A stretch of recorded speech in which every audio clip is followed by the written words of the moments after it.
KZN's #1 podcast affirmation isiyabingelela emakhaya usizwe igama sizwe wakaBlosa namhlanje sambelwe umuntu esikade simdinga ukuthi asivakashele la kuma studios ethu asemhlanga uZama Shongwe. Zama, alright? Right kakhulu. Ngiyajabula ukuba semsakazweni. Uyajabula ukuba la kwi-podcast affirmation engathi umuntu akudala. Ngiyajabula ukuba semsakazweni. But into zakhona. Zama siyajabula ukuthi usivakashele namhlanje mfethu kwi-podcast affirmation. Ngiyazi ukuthi mina nawe fantuka and then la sisikhona ke namhlanje uzositshela ngalendima okuyona usichazele ngawe ufika ositshele umuntu ongazi nje ukuthi uZama ubani usuka kuphi. uZama okwashongwe uzalwa Mr Jetro Shongwe kuMandlovu Betty Nandlovu. Inkinga enginayo ke la angazi ngazalelwa kuphi. Yo ngangibabuza omunye esho ukuthi ngazalelwa eSwazini omunye ukuthi ngazalelwa kwaVuma. Well amabhoda ke akhona lawo indawo esondelene ngokwebhoda. Yeah. But ngiqale i-primary education eSwazini, which makes me believe ukuthi I was born in Swaziland. Because ngangingekho ngizalwa.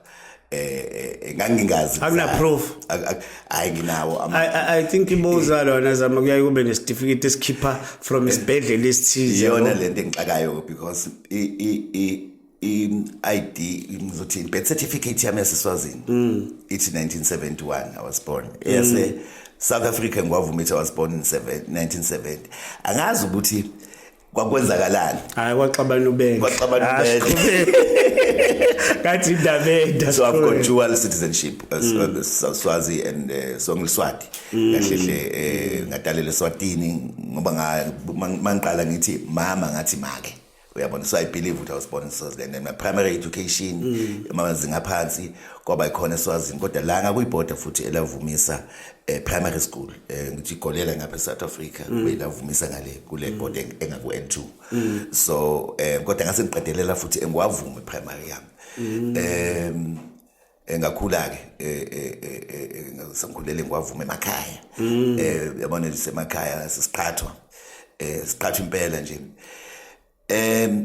kukhona abengangibashaya bakhona ngibashaya ngeke ngisho ukuthi ke bakhona nabengishaya kodwa ngifuna ukusho ukuthi ukugqabisa ukuthi bakhona baba khona nami engangiwina kubona eqhathweni ngase ngiyahamba futhi ngabefunda ke ngokwe high school eShine High School which is nakhona emakhaya ngamhlanje yalingana but it was a good school because kwakune bonus school so sasi right sakhula khona so wonke amazinga phezulu ke njalo amazinga ase high school it was one school emva kwalokho ke umuntu waphasa ke what is noticeable engihlale ngikhumbula nje ukuthi lesesikole sasingakazi sibe ne-university entrance pass mark kwakuhlale ngaphansi nje abantu bequalifyela ukuya ema-college obuthisha nobunesi nani.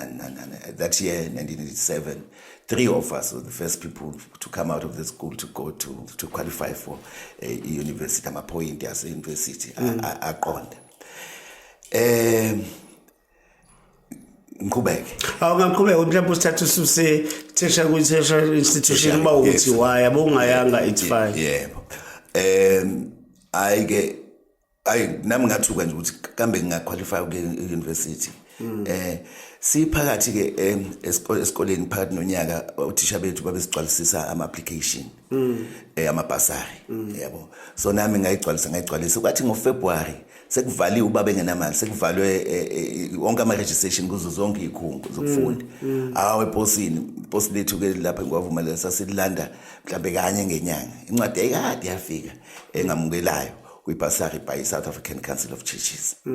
Ngiyayivula leyo ncwadi ngivula sekuyophela uFebruary sekuvaliwe ama-registrations ubaba wanginikeza imali ngahamba ngayongoye ngingakazi empeleni nje mina ngangazithi ungoye eParadiseville njalo mangidlula eParadiseville la ngase Pinetown ngibona amabhilidi amhlophe ngangithi se-University of Zululand ngingakazi ngangazi kuduma upotiyani how angithathi itekisi ngaze ngafika khona mangifika khona ivaliwe i-registration engikhipha incwadi yebhasari mangikhipha incwadi yebhasari angazi ukuthi ngizofundani ngibuza umfowethu ethi umfowethu I know when you yenza communication science yebo aye ngenhlanhla bayengenzise ke late registration naye seyivaliwe ngenze ke bathi ke sekho isikhala ka communication science bese kufanele ngifake amanye ama course hey angwazi ama course uyazi na ukuthi high school kukhona biology biblical studies na la manje amagama ngawazi psychology namagama ngawazi you know anatomy yabo anthropology yabo lento le ayivele ngifuhlele kwani fuhlele kwani anyway what BA degree anyway ngangi BA degree ngifuhlele kwani ngikhumbule kwakune anthropology ngangazi nani ukuthi khona into okudliwa isemester ngayifeyila ke anthropology awushawa umhlathuzo ngafeyila ke anthropology kulawo makhozi ngiwathathile ngoba ngangazi ukuthi yini yona le ngangayizwa ngempela ngangazi ukuthi yini ngifeyile cathi ukuthi kuthiwa ngidliwe isemester ngisabe ekhaya ukuthi ngithi ngidliwe isemester ngisabuyela futhi into engayithuka ngaleso sikhathi because I was not oriented bebhala ukuthi I'm not admitted on the second semester I mina ngicela imali nje ekhaya gibele shone khona manje ngiyafika iroom lami sesekhona ngene emaklasini ngaqhubeka but on the second year ngase ngi-add ama course so lento kokuthi uyabona if ufuna uku-indulge entweni yakho kufanele ube nenkani ube nenkani because uyabona ukuhlala ekhaya u6 months ngekhoze eyodwa mina ngeke ukuthi akukho fair abakunikeza ithuba lokuthi ubuye uadd the following year because that's what I did the following year ngase ngithatha ama course instead of 5 ngathatha u7 so uyakwazi ukugcwala kahle incwadi but anyway engikukhumbulayo ngisekhona I had uthando kakhulu ku communication I remember at one stage I became a communications society chairperson eyaqalwa yimina naleyo society okunye ke okubalekile ngokomkhakha wenu wethu sibona nokusakaza at one stage I saw a guy by the name of Nzimande owayifaka ama camera ama CCTV esikoleni and yayisikhona into yokuthi campus 6 qala ithina okay ngiyalapho ama TV esikole kwakusela wathi qafa u1 kwathi ucindezele u5 buye u5 qafa yeah so mangibona student center uNzimande ethi faka ama camera uzokwazi ukuthi nala mase kuvaliwe ecampusini ashiya ama camera awafake ku5 onke ekwazi ukumonitor ubone kwenzakalani ngiyibuke lento bese ngithi mina this thing can show ilokhuzana la ku TV and I said why not voice ngingizimani ngithi awutshela lento yakho indaba ingakwazi ukukhipha ivoice la that's how campus 6 started I remember then it started with that question and we all talked about Sino Bheki Manzini Sino Jabulani Kumeto ngasekho the three of us then went and started at campus 6 we went to elokhuzana I remember nje umthunzi sirecordela imthuzi number ijingle yethu yathi campus 6 bese siyasakaza mina yami ngangisakaza ngilingisela uTreasure Shabalala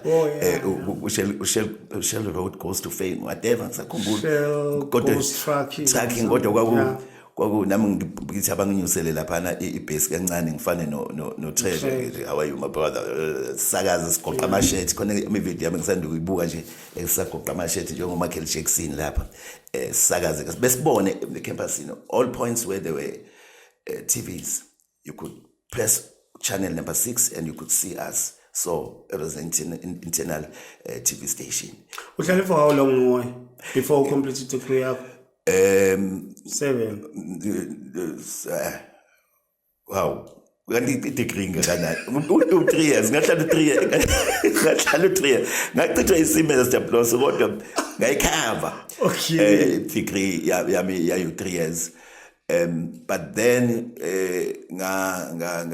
ngasebenza ke khona campus 6 noma sengasekho bese sengiqedile degree so ukuhlala ngoye ngasho ukuthi nje mhlawumbe 3 and a half years because kun 6 months engohlala khona ngoba umuntu wayesehola so ngicabanga ukuthi For the sake of time, Shong, mhlambe besiqhubeka lana, wayiqeda degree yakho, graduate after 3 years. Yeah. Fine. And then wangenwa yilo luthando vele lathele ukujovile luthando le-broadcasting. Yes. Awungithathele kulo luthando le-broadcasting ukuthi likholele kuphi. Anyway, ubu relevant was born in the communication science. Yeah. Oh, I did know about into okuthiwa ukusakazela ngaphandle, not from the traditional studios. Ngibona ama-caravan ngama-caravan okhozi nani behambe bosakazela mhlambe enquthu. Yeah. Kodwa bezwakale ke emsakazweni yonke should baphumile from there. And then in my mind I said, let me open a company that's called Outside Broadcasting Facilities, right? Which is when was it? Now I think we are at 22 years now. 22 years? 22 years now. Yeah, I think it was 2002. Yeah, 2002 to 22 years. I think ngiqala ukuza ngawe ngosizo bolunika kakhulu ama-community radio stations, if ever edinga ukusakazela ngaphandle and stuff. Yes. La eqala khona ke uqala I had ifone N93 wakho mla manonke ama N93 wawuthi umuyivula kanje umuyivale Hayi 3310. hayi nganginayo ne-3310 but ngase ngi-upgradeile ngaleso sikhathi umuyivula kanje then ithatha volume, and then I was phoned by a station to Sunny South, South Coast. South Coast. Ngikhumbula kwakukhona uma buyakhulu bathi awusitshele kwenzakalani lapho. And I said, why can't I dial the studio and open this phone ngibeke phambi kwe speaker so that bazokuzwa bayizwe bona. And then I said, no, manje sikufanele ngiqale ngenze ama-units ami. So now sawenza ama-units. I think the first van that we had is saxhasa u-DTI. Ngabhalele koThala ngifuna i-van leyo, because you have to buy a car or a van or a truck, and then after buying it you need to put in equipment which is both very expensive. I couldn't afford. DTI ngenhlanhla was cover ngo 1 million rands plus, yabo. And then ngihamba ngawuthenga ke imoto ka VW incanisa sekhona namanje ngo 2002, and then the rest ke saqhubeka ke saba ke namabhasi. So now we help various clients ngokusakaza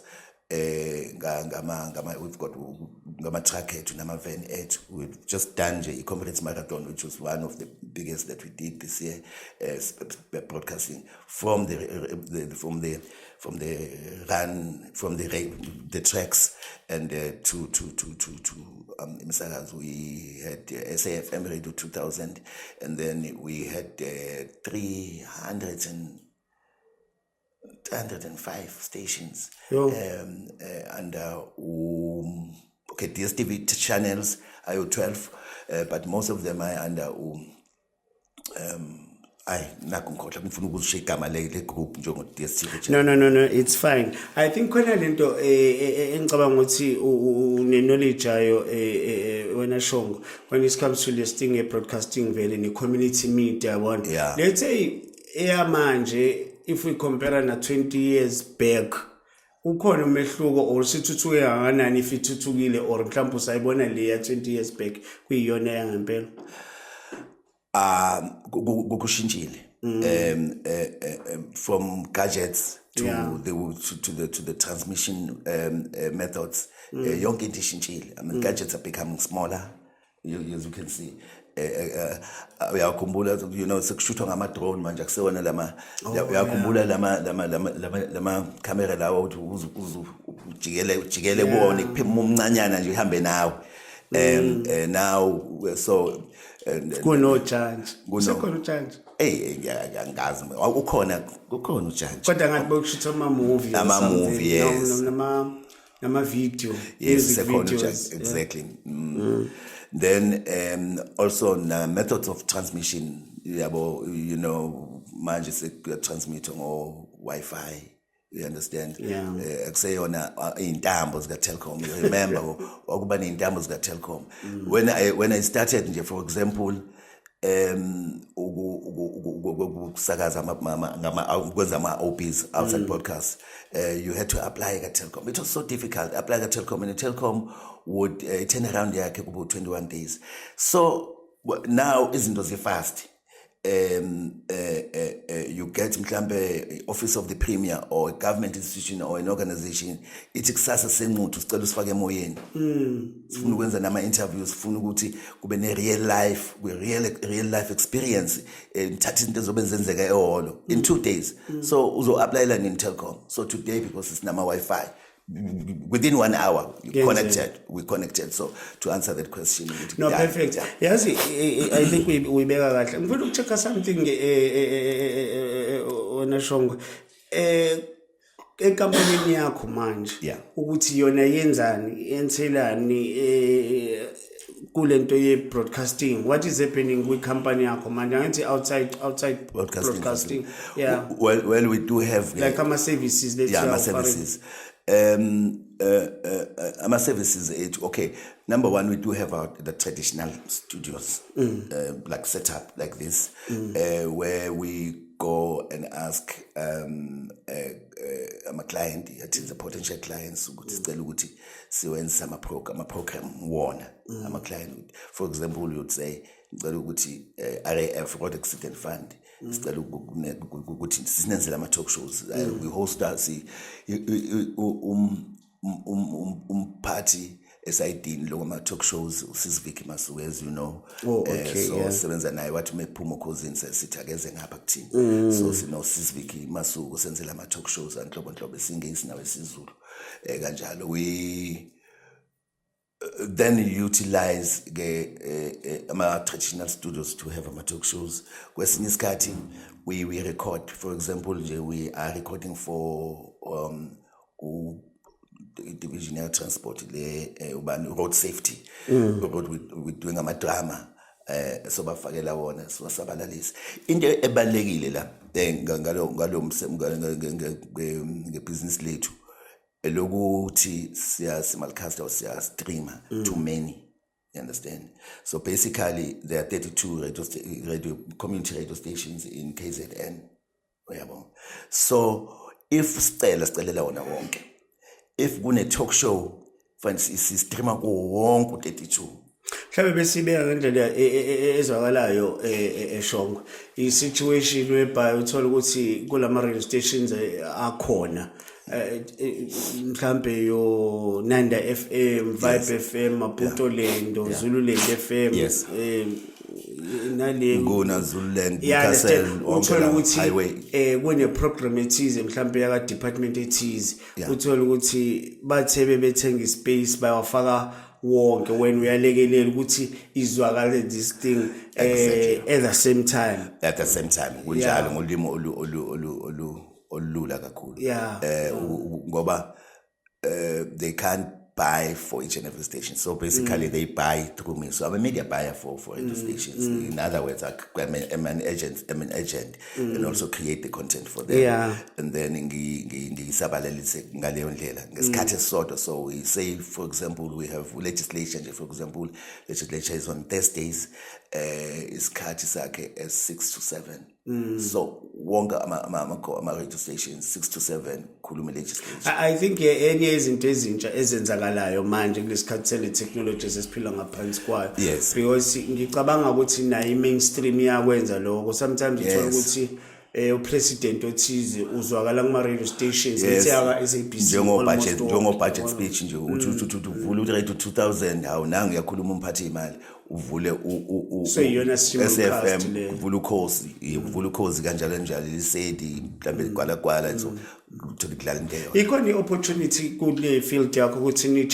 train young journalists or young presenters ukuze phela zibe ne knowledge especially kuma ekutheni usuya practice lento ukuthi kunjalo we have been doing duty have been sending people to train but then in fact nje ukhuluma ngento ebilayo kuyimanje what we have decided besingenza imali ngokwenza njalo so then we were approached by Yoni Duty ukuthi basiregister into kuthiwa skills development and then I went to SITA MIC SITA so busy with the registration yokuthi uma kushaya June bebaletha labo bantu uthola ukuthi because phela basebenzisa basebenzisa isikhathi abanye babulala equipment in terms of production, in terms of present and nani there's paperwork. So we want ukuthi masibatraina manje kube ukuthi baphuma ne-certificate so ukuthi umuntu angathi noma enayo into ayifundile e-duty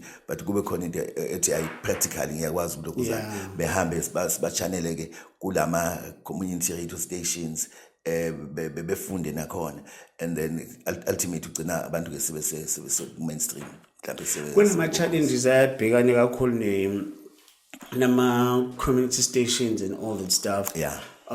Kwesinye isikhathi angeke ngene endabeni zeimali and what's not, understand that, but uthola ukuthi uqeqesho and all that stuff ikhona indlela onke eniqhamuka nazo those mechanisms ukuthi nawo agcina ngempela usubona ukuthi awusekwazi ukuhlukanisa i-community radio ne-mainstream mhlawumbe ngokwe technology because i-technology ngicabanga ukuthi is applicable to everyone. Ngiyezwa plus ukuthi singangeni ngokweyimali so usizo thina sinikeza ama radio stations ukwa create la revenue streams ukuthi babe nemali beyiqeqeshele nanokuthi bethathe close to best talent khona bezohola i-challenge yenziwa eyenza ukuthi abanye bangene kuthenini mhlawumbe baxabalasa abantu abakhona mhlawumbe uxabalasa nje yabona abantu abapresentayo bengapresenti kahle. It's because they can't take the best talent. So what we do thina, we create revenue streams for them ukuthi babe nemali to take naba nje onjinjo khosini basuka kumaBhutaland kade ngibona nje umfana osuka eMaBhutaland usekhona la uMabika uqale last week. So because ufundile nanokuthi ufike esehola because ama community radio stations bengixolele mabengizwa most of them they don't have money and abantu lapha abaholi yabo abaholi nje inhlobo sabana ba stipend nje 2500 noma kwesisikhathi or 800 rand yabo. But if we create revenue streams, then they will attract better talent. I think le answer leyo nginika yona isiza embuzweni wami bengizobuza ukuthi ama challenges there are there ma community registration na ukuthi singawa addressa kanjani ama challenges. I think mhlawumbe in terms of ama challenges usungiphendulile but mhlawumbe singenza kanjani ukuthi addresseke those challenges. The biggest challenge is the big challenge is Kokela transmitter which they ban Usentech. So they have to pay Usentech every month. Usentech ukhona umuntu acompete nayo or inkampani acompete nayo because i-problem engicabanga ukuthi sinayo into enjengo Eskom. I'm sorry to take this thing too far but i-problem kanti i-competition iba healthy, you understand that? Because isikhathi esiningi uzwa manje kuthiwa i-community radio station ivaliwe kanti mhlawumbe uma bekune Sentech mhlawumbe nenkampani ethize futhi bebezocompete for even ne-prize, understand? We are trying to address lama challenges on community radio station. Sentech is Telkom. So that's Telkom. So it's one of the traditional ways of broadcasting or of transmitting. So Usentech Telkom. So basically Telkom aganayo position.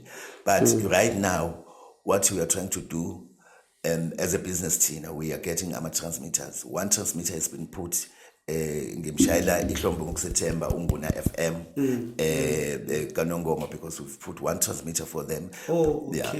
So we are getting to that field which is sibe nama transmitters. Kunama challenges because kufike kube khona no ICASA yabo. Then you put a transmitter ICASA which is not an ICASA registered thing but sesinqobile leyo ngoba yabo ake sithi babhadala mhlambe 25,000 rands a month yabo for a transmission. We come in and say, hey guys, can you just pay 8,000 rands na transmitter, same radius, you understand? So it's us that are supposed to rise up and swasize lama radio stations. But bawe mhlambe labantu ukuthi i-community radio station akusiyo into efanele i-generate i-profit. Ngicabanga ukuthi noma benze i-profit fiber plow back to ama communities abawo e.g. mhlawumbe uthi bakhe clinic but akusiyo imali kufanele thiwe ublose kwi-community radio station usehola mhlawumbe u50,000 ngenze example. Uqinisile. We make them aware, but the message is not going through. And also, so the role of government, because I believe the government should be sympathetic to abantu. Kukhulunyiwe na i-government khulunywe nje khulunywe ikhathi eningi ne-government kusukela kudala ngikhumbula nje kusekhona ngisho u-communication head ubani uMathambi uFaith sekhona uMathambi we had talks each and every minister that comes in a communication iyakhulunywa leyo nto leyo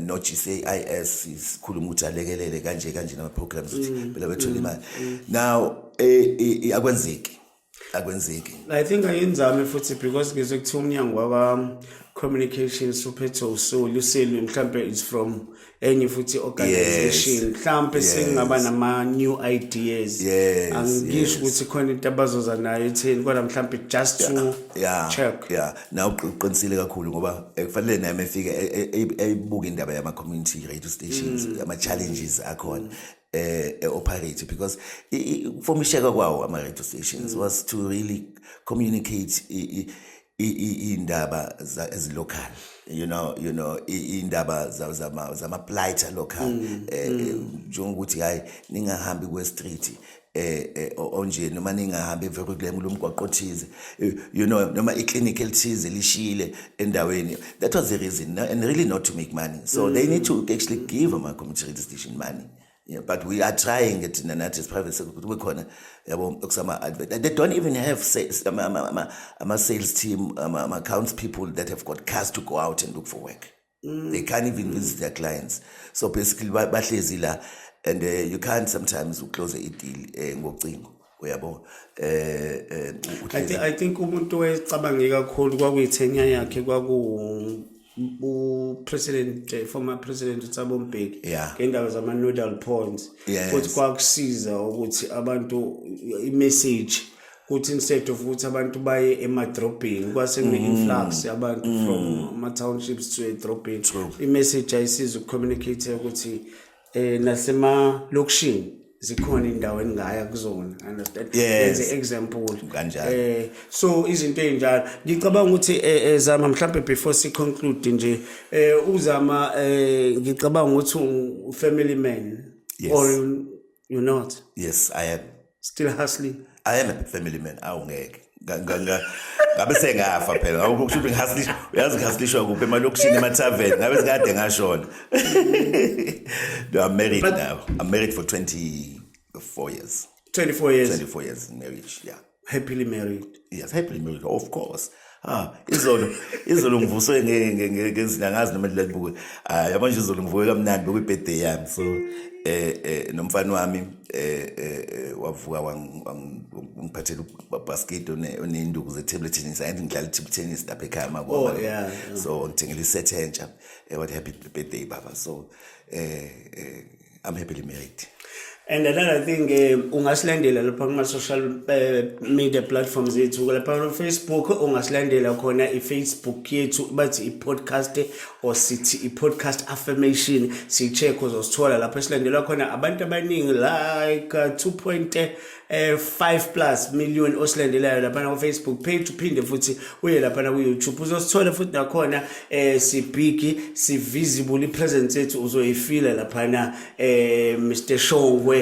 This is indeed a KZN's #1 podcast.